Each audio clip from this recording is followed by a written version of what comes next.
आपके भी जीवन में ऐसे उतार चढ़ाव चल रहा है, आप भी अपनी समस्याओं से घिरे हुए हो, तो आपको डेफिनेटली कानपुर में स्थित दरबार करोड़ी शंकर महादेव धाम में आना चाहिए और यहाँ पे होने वाली अद्भुत ईश्वरीय चिकित्सा का लाभ उठाना चाहिए। माँ बाबा और भगवान भोलेनाथ की कृपा आप पे सदा यूं ही बरसती रहे। हरिहर। ये सदगुरुदेव भगवान की, गुरु माता की, भगवान भोलेनाथ की, माता कामाख्या की, सभी संतों की, गौ माता की, बोलिए सच्चे दरबार की, करौली शंकर महादेव की। हर हर महादेव। आपके पूरे शरीर को संचालन मस्तिष्क ही के द्वारा होता है। शरीर की व्यवस्था का संचालन हृदय के द्वारा होता है, वही मस्तिष्क के द्वारा ही आदेश पर होता है। तो मस्तिष्क ही इस शरीर का संचालक है। मस्तिष्क के पीछे जीवन है। जीवन में जो 5 भाग हैं, अलग अलग प्रकार से अलग अलग समय पर शरीर को प्रेरणा देता है, आदेश देता है मस्तिष्क को, और मस्तिष्क फिर हृदय को और हृदय पूरे शरीर को। जो जीवन है, जो उसके 5 हिस्से हैं, आत्मा, बुद्धि, चित्त, वृत्ति और मन। उसमें जो चित्त है, चित्त के 16वें आकाश पर जो आपके स्मृतियों का भंडार है, जितने भी जन्म आपने लिए होंगे आज तक, अपनी जब से आप का एटम संतुष्ट हुआ होगा, संतुष्ट जो परमाणु है, जब आप हुए होंगे, एक अंश के परमाणु में आप तब्दील हुए होंगे, जब से लाखों करोड़ों वर्ष पहले से, तब से लेकर के आज तक की, अभी तक की मैं बोल रहा हूं, यहां तक की स्मृतियां आप में स्टोर हैं। दरबार वो तमाम स्मृतियां आपकी नष्ट करता है जो आपके मतलब की नहीं है। दरबार से जुड़ करके, बाबा से दीक्षा लेकर के जब तब ध्यान साधना करते हैं, तो आपकी तमाम स्मृतियां, कर्म भोग जिन्हें बोलते हैं, स्मृति के आधार पे कर्म भोग तय है, तो आप उस जब तब साधना से अपनी स्मृतियां नष्ट करते हैं स्वयं की, और फिर आप तमाम कर्म भोग के बंधन से मुक्त हो जाते हैं, और इन 84 लाख योनियों के बंधन से मुक्त होकर के फिर आप अनंत की यात्रा पर आगे के लिए उन्मुक्त होते हैं, आगे बढ़ते हैं, और जिसके लिए मनुष्य का जन्म लिया है आपने, हम सब ने, उस लक्ष्य की प्राप्ति के लिए आप पात्र हो जाते हैं। तो यह सूजन इन सब में बाधा है, तो ध्यान रखिएगा। लेपन वाली बात आपने कई बार ऑडियो सुना होगा, गंभीरता से न सुना हो तो यूट्यूब पे पड़े हुए हैं सूजन से संबंधित हमारे लेक्चर, उसको ध्यान से सुनिएगा। ये दरबार के जो है अनुसंधान है।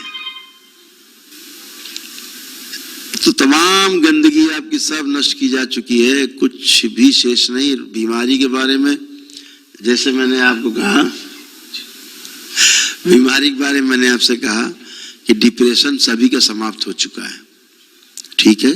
एंजाइटी सबकी गई, सुसाइडियल थॉट सभी के चले गए, हत्या करने के, आत्महत्या के विचार आते थे, वो सब चले गए, सब समाप्त हो गए। ये सब चीजें चिता के साथ जाती हैं, नष्ट हो चुकी हैं आपकी। डिप्रेशन में जिंदगी भर दवा खिलाते हैं, कहते हैं मरते दम तक खाना है। लीवर, किडनी और आपकी बिठा देते हैं, हृदय, फेफड़े आपके और गल जाते हैं, ये दवा खा खा करके, और आप भी हैं। आप बवाल न करो इसलिए निद्रा की दवा देते हैं, ट्रैंक्विलाइजर देते हैं आपको, काहे में रखते हैं आपको, बेहोशी में रखने की कोशिश करते हैं, आपको भुलावे में रखने की कोशिश करते हैं, रोग बढ़ने लगता है घटने के बजाय, तो सब अच्छे होते। एक और खतरनाक रोग जो आप सब में कॉमन रूप में, जो तलाक का पहला कारण बनता है,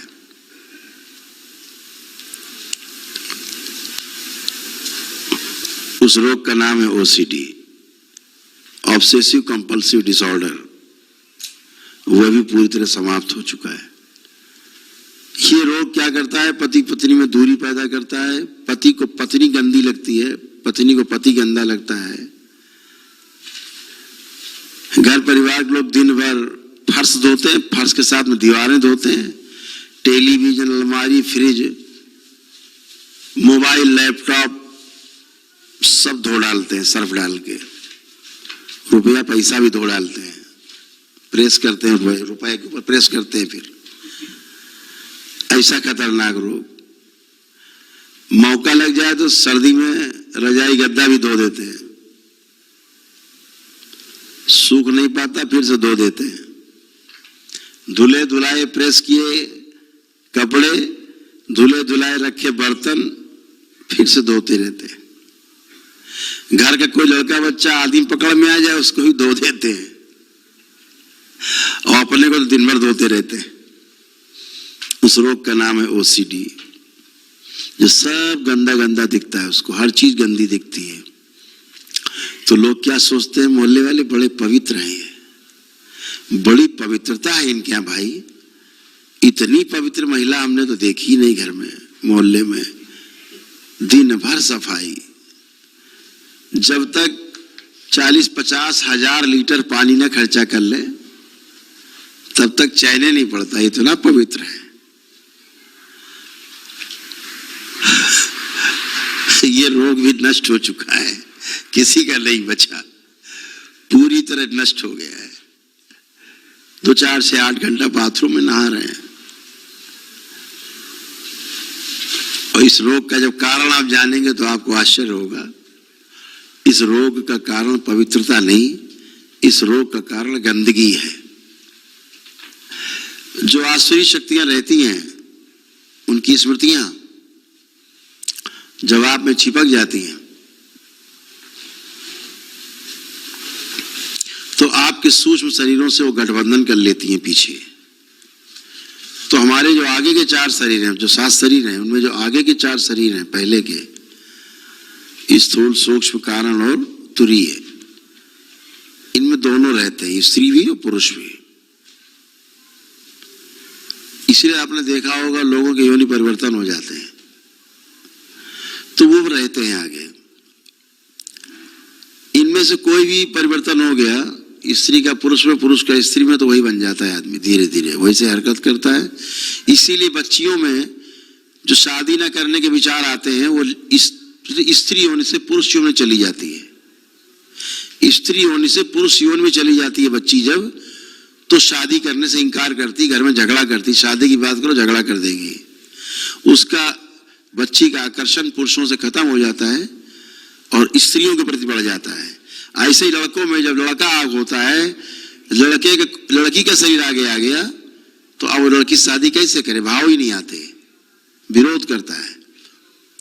तो फिर क्या होता है, एक नई प्रथा चली, लड़का लड़के से प्रेम कर रहा, लड़की लड़की से प्रेम कर रही, दोनों शादी कर रहे हैं आपस में, लड़का लड़का और लड़की लड़की। ये प्रथा चली पूरे विश्व में, जिसको दरबार 1 सेकेंड में ठीक कर देता है, ऐसे ऐसे कर देता है, 1 सेकेंड में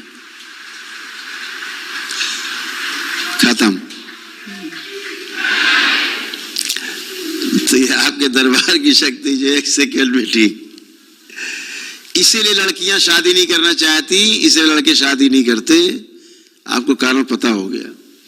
और शादीशुदा जो महिलाएं हैं, जब ओसीडी होती है उनको, तो इसी तरह से गठबंधन पीछे बन जाते हैं। स्त्री पुरुष के संबंध सूक्ष्म शरीरों में पीछे बन जाते हैं। फिर जो स्मृति ने आपसे गठबंधन पीछे बना लिया है, वो भावना देती है कि अब हम पति पत्नी,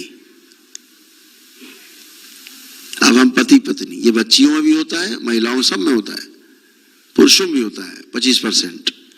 तो क्या होता है, इसको ध्यान से समझिएगा। जब शादीशुदा महिलाओं का पति सामने आता है, ये शादीशुदा पतियों की महिलाएं पत्नी सामने आती हैं, तो जो अंदर गठबंधन करके पति या पत्नी बन के बैठा है, उसको गंदा दिखाता है सामने वाले को। मान लीजिए पति आया सामने, पत्नी से गठबंधन करके कोई स्मृति बैठी है कि हम पति पत्नी, पति बन के बैठा है वो एनर्जी, तो अंदर से उसकी आंखों से मस्तिष्क के द्वारा, मेधस के द्वारा कंट्रोल करके वो दिखाता है कि जो ये आदमी सामने आया है पति को, ये बहुत गंदा है, इसके पूरे शरीर में मैला लगा हुआ है, दूर रहो, सब दूर रहो, सबसे दूर रहो, यानी हमारी पत्नी को कोई छू न पावे, ऐसा भाव विचार उस स्मृति का रहता है। इसलिए वो किसी को कोई छू ले तो नहाने चली गई, पति सामने आए, दूर रहो, छू लिया तो नहाने चली गई, मारपीट चालू हो जाए। आप देखते हो यहाँ मारपीट होती है, मेरे सामने मारपीट होती है, मैं कहता हूं वहां पकड़ो तो मारपीट, काटना, चबाना चालू हो जाता है। और जब गंदगी चली जाती है तो ऐसे हाथ पकड़ खड़े होते जैसे आज ही शादी, यही शादी हुई है आज,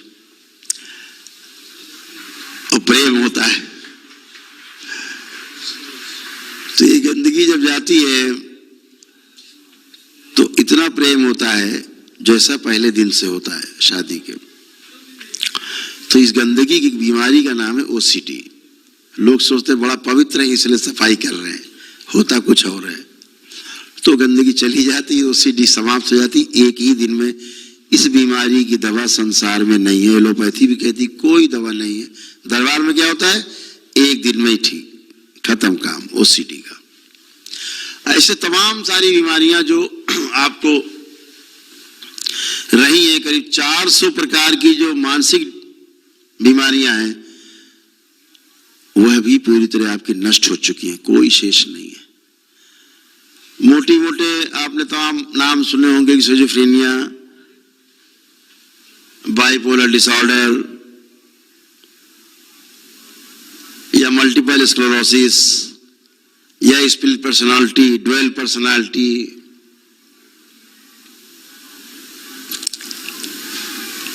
या मेंटल, कह देते हैं लोग कि मेंटल है, वो पर्सनालिटी बता देते हैं, है ना। डिमेंशिया है, एक अजीब सब है। तो तमाम बीमारियां, कितने नाम आपको गिनाएं, वो सारे रोग और कष्ट आपके समाप्त हो चुके हैं, किसी में कोई शेष नहीं है। अब आप सभी मानसिक बीमारियों के बंधन से भी मुक्त हैं पूरी तरह से। सभी रोग कष्ट चले गए, पेशियां जिनको आती थी, पेशियां कट गई सभी की। सभी के जो अकड़न जकड़न, शरीर में खिंचाव, भारीपन, जलन, चुभन, खिंचाव, सब नष्ट हो गया, किसी में शेष नहीं आप में। रीढ़ की हड्डी के सभी रोग नष्ट हो गए हैं। जो लोग झुक के जमीन नहीं छू सकते, सब छू सकते, आराम से कर सकते सारा काम। सारे जो नर्व कंप्रेस से हटा दिए गए हैं पूरे शरीर से। जो आपकी लकवा की स्मृतियां थी नष्ट की गई, ब्रेन स्ट्रोक की स्मृतियां पड़ी थी नष्ट की गई। वो आगे आकर के स्मृतियां आपको बिच्छू की तरह डंक मार के चली जाती। आई, ब्रेन स्ट्रोक मारा, आपको लकवा हुआ, स्मृति फिर पीछे, अब आप लकवाग्रस्त हो गए। तो सभी स्मृतियां नष्ट की जा चुकी हैं जो आप और आपके पूरे परिवार से खींच के नष्ट की गई हैं। ये सुप्तावस्था में पड़ी रहती हैं और समयानुसार जब भी आपका कोई कर्म भोग आगे आता है, यही स्मृति सक्रिय होकर और आगे आपको डंक मार देती है, जो पूरी तरह नष्ट हो चुकी है। घुटने उठने, हिप बॉल, उठना बैठना, करवट लेना समस्या थी, जमीन में उठना बैठना, घुटने चलने फिरने में। डॉक्टर कह रहा था घुटने बदलने हैं, अब आपके घुटने एकदम नए हो गए हैं। अभी आप बच्चों की तरह कसरत करेंगे, उठे बैठेंगे, चाहे 90 साल के क्यों ना हो। पूरी तरह सब गंदगी जा चुकी है, कुछ भी शेष नहीं है। बुद्धि, शरीर जकड़े रहते थे, सब खुल गए हैं पूरी तरह से। अब आपका मस्तिष्क अच्छे से काम कर रहा है, जो याददाश्त कमजोर हो रही थी अच्छी की गई, नेत्रों की आपकी ज्योति अच्छी की गई है पूरी तरह से। सिर में दर्द बने रहा करते थे, भारीपन रहते थे, माइग्रेन रहता था, हमेशा हमेशा के लिए समाप्त हो गया है। फ्रोजन शोल्डर समाप्त हो गया आपका। सर्वाइकल स्पॉन्डिलाइटिस आपके थे, गर्दन में कष्ट थे, ये सभी नष्ट हो गए हैं। किसी में भी ये शेष नहीं है, सब चेक करके आप देख सकते हो। जो डिवोर्स के विचार आया करते थे कि तलाक लेना है, तलाक लेना है, अंदर मन के अंदर झांक के देखो, कोई भी ऐसा भाव नहीं बचा, सब नष्ट हो चुका है, कुछ भी नहीं। मारपीट, लड़ाई झगड़े की स्मृतियां नष्ट हो गई हैं। एक ऐसी स्मृति थी जो आपको कोई बात करता था आपसे, तो वो स्मृति आपको बात को ठीक से सुनने नहीं देती थी, तो सुन नहीं पाते थे ठीक से, तो समझ नहीं पाते थे, तो जब समझ नहीं पाते थे उत्तर दे नहीं पाते, तो आपको लगता था या तो आप कम सुन रहे हैं, सामने वाले को लगता है ऊंचा सुन रहे हैं, लेकिन वो स्मृति बड़ी गंदी थी, वो भी आपकी नष्ट हो गई। अब आप मेरी पूरी बात ठीक से सुन पा रहे हैं, समझ पा रहे हैं और मुझे उत्तर भी दे पाएंगे आप। ये सब बहुत अच्छा किया गया, आपको सारी गंदगी आपकी नष्ट की गई, आलस से आपका नष्ट कर दिया गया, कुछ भी आपको आलस से नहीं बचा, पूरी तरह आपको आलस से नष्ट किया गया। जो आरे की एक स्मृतियां थी, जिनको रोमेटिक आर्थराइटिस, बच्चों में रोमेटाइड होता है, यह भी नष्ट हो चुका, यह भी चिता के साथ ही जाता है। ये रोग, ये ऑटो इम्यून डिजीज है जो आपको पूरी तरह से नष्ट हो चुकी है। जोड़ जोड़ में दर्द होना, कष्ट होना, पोर पोर में सब कुछ नष्ट हो चुका है। कोई भी रोग और कष्ट आपको शेष नहीं है किसी भी प्रकार का, यह भी नष्ट हो चुका है। कोई कष्ट, कोई दर्द नहीं बचा शरीर में। तो ये सारे रोग और कष्ट जो घर से भाग जाने की बनता थे, भाग चले घर से, अकेले रहने की, सब नष्ट हो चुकी हैं। अब लगता है परिवार के साथ रहना है। एक भय का जो स्मृतियां थी, भय लगता था, वो भी नष्ट कर दिया गया है। आप में कोई भय नहीं बचा, रोगों से भय नहीं बचा। इतना ही नहीं, आप आंखें बंद करके देखो, आपको मृत्यु से भय भी नहीं लग रहा है। ये आशुतोष औगड़दानी की, भोलेनाथ की आपको जो है कृपा बरसी है आप पे। आप चेक करके देख सकते हैं, सामने मृत्यु खड़ी है तब भी आपको भय नहीं लग रहा है, करके देख सकते हैं। किसी को भय लग रहा हो तो हाथ उठा के बता दे। मृत्यु से भय भी छीन लिया गया आपका। और सबसे बड़ी बीमारी भय है। भय से आदमी मरता है 90%। कोरोना में यही हुआ है, मरने वालों की संख्या भयभीत हो गई थी। रोग से कम मरे, भय से ज्यादा मरे। एक छोटी घटना है,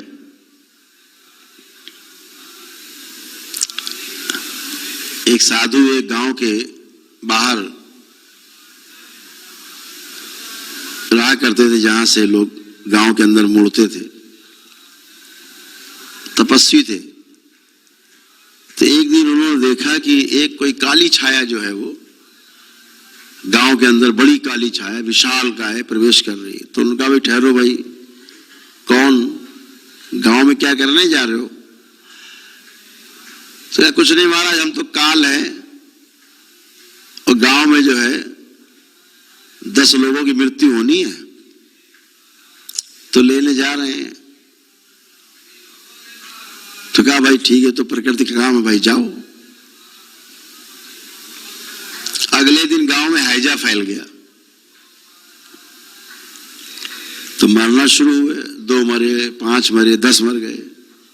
अगले दिन 20 मर गए, 40 मर गए, 50 मर गए। ऐसे करके 15-20 दिन बाद वही काली छाया वापस आ रही थी। जो तपस्वी था उसने कहा रुको भाई, तुमको किस बात का भय था जो तुम हमसे झूठ बोले थे? अरे भाई सीधे कह देते 50 मरेंगे, तो तुमने हमसे ही झूठ बोला कि 10 लोग मरेंगे। तुमको किस बात, तुम तो खुद ही मौत हो, तुम्हें किस बात का भय था कि झूठ बोल के गांव में तुम गए? हम कौन तुम्हें रोक लेते? प्रकृति का कार्य है, हम तो भाई आपको कहते ही आप करो, तो झूठ क्यों बोले?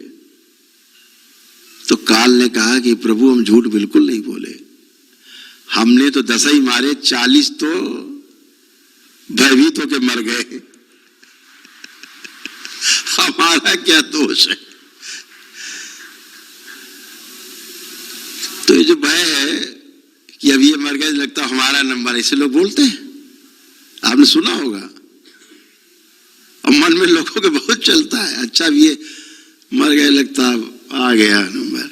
तो भय, किसी को कैंसर हो जाए, डॉक्टर बोल देता है भाई आपको कैंसर है, उसका तो आधे प्राण तो वही निकल जाते हैं डॉक्टर के सामने। अब ये जो भय घुस गया है, अब इस पर दवा असर नहीं करेगी। अब इस पर कोई दवा असर नहीं करेगी, क्योंकि कैंसर से उसने सुना है कि लोग कैंसर में मर जाते हैं, ये स्मृति है। कैंसर हुआ माने मरना है। तो डॉक्टर ने बोले कैंसर मतलब मृत्यु है। अब चाहे अबे मरो, चाहे तबे मरो, चाहे 10 दिन मरो, चाहे 10 महीने में मरो, तय हो गया कि अब जल्दी मरना है। ये स्मृति है यार, आदमी में पड़ी। तो दरबार ने सारी स्मृतियां आपकी वो नष्ट कर दी हैं। आप देख सकते हो किसी में वो स्मृति शेष नहीं, न रोग से भय की न मृत्यु से भय की। तो अब आपका शरीर जी का जो इम्यून सिस्टम है वो काफी स्ट्रांग है। यही एक दरबार की प्रक्रिया है जिसमें आपने भाग लिया है और सभी तरह से आप रोगों से कष्टों से मुक्त हुए हैं। एक वैज्ञानिक प्रक्रिया से आप गुजरे हैं दरबार में, किसी दकियानुस तरीके से नहीं, किसी छलावे में नहीं, आप बिल्कुल वैज्ञानिक प्रक्रिया से दरबार में गुजरे हैं और आप हमेशा हमेशा के लिए स्वस्थ हुए हैं। आपके सभी जो संकल्प आपने दरबार में किए हैं सब पूरे हुए हैं। कुछ ऐसी प्रार्थनाएं आपकी हैं जो निकट भविष्य पूरी होने वाली हैं, व्यापार को लेकर के, नौकरी को लेकर के, संतान को लेकर के, वो सभी पूरी होनी क्योंकि आप दरबार से जुड़े हैं। आप सब पर भगवान भोलेनाथ और माता कामाख्या की विशेष कृपा और हमारे सबके गुरुदेव पंडित श्री राधा रमण जी मिश्र और हमारी गुरु माता माँ कामरू कामाख्या की का आशीर्वाद आप सब पर बना हुआ है। आप जब भी प्रार्थना करते हो सुनते हैं। मैंने पहले बताया, आप प्रार्थना करते हो ईश्वर सुनता है, फर्क इतना है कि आप उसका जवाब नहीं सुन पाते, जवाब जरूर आता है। और आप जब भी प्रार्थना करते हो दरबार से, दरबार सुनता है और आपकी बात सुन करके आपके लिए रास्ता बनाता है, आपके अनुकूल रास्ता बनाता है, मनोनुकूल बनाता है और आपको लक्ष्य तक पहुंचाता है। चाहे वो लक्ष्य शरीर से संबंधित हो राजसी और चाहे जीवन से संबंधित हो सात्विक, सभी में आपका दरबार सहयोग करता है, आपको आगे बढ़ाता है और आपको हर तरह से रोग से, कष्टों से, श्राप से, तमाम प्रकार के बंधन से मुक्त कराता है और आपके आगे की यात्रा को बढ़ाता है। तो आप सभी स्वस्थ हो, सभी अच्छे हो। आप जैसे अच्छे हुए वैसे आपका परिवार भी अच्छा है। तो अभी आप लोग को दरबार के सेवक एक एक करके परिवार को वहां चेक करेंगे। वहां अपने आप को अच्छी दरबार की शक्ति खुली हुई है कि आप बाबा के समक्ष वहां जाएंगे। आप जैसे ही अपना चेक करना शुरू करेंगे, सेवक आपसे पूछेंगे, आपकी बची हुई स्मृतियां भी सब वहीं नष्ट हो जाएंगी। एकदम पूरी तरह से स्वस्थ होकर आप मेरे सामने आओगे। दरबार को धन्यवाद देते हुए आप लोग जाओगे। हरिहर। अगर आपके भी जीवन में ऐसे उतार चढ़ाव चल रहा है, आप भी अपनी समस्याओं से घिरे हुए हो, तो आपको डेफिनेटली कानपुर में स्थित दरबार करोगी शंकर महादेव धाम में आना चाहिए और यहाँ पे होने वाली अद्भुत ईश्वरीय चिकित्सा का लाभ उठाना चाहिए। माँ बाबा और भगवान भोलेनाथ की कृपा आप पे सदा यूं ही बरसती रहे। हरिहर।